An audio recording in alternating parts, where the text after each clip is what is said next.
Good day, everyone.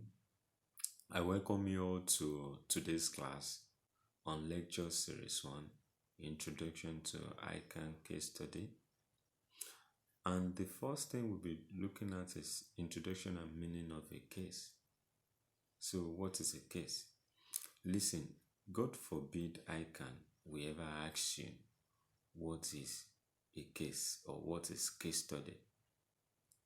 But with my level of experience, with my years of experience taking ICANN case study and lecturing in different ICANN tuition centers, I've been able to understand that if a student is able to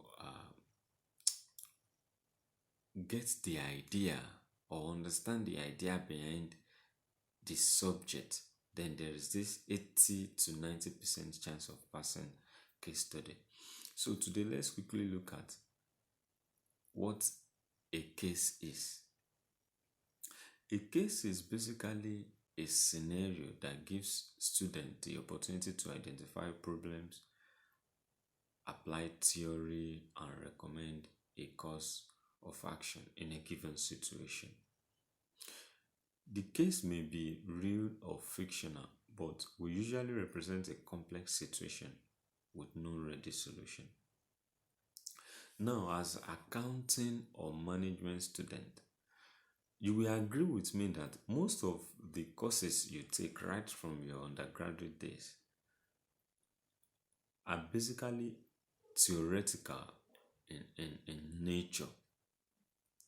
So how do you put into practice all the theories you have learned, even at the level of ICANN?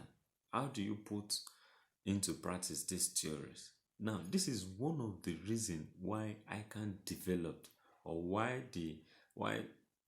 different accounting professional bodies developed case study. Now, case study gives every professional student, management accounting student, the opportunity to apply theories to situations, whether real or fictional. So that is why in every case, students will be presented with problems for them to apply theory and recommend a course of action. So this situation or scenario may be real or fictional. We have had a couple of real cases before. Now, in May 2017, ICANN set the case on Jaga PLC. The story is basically on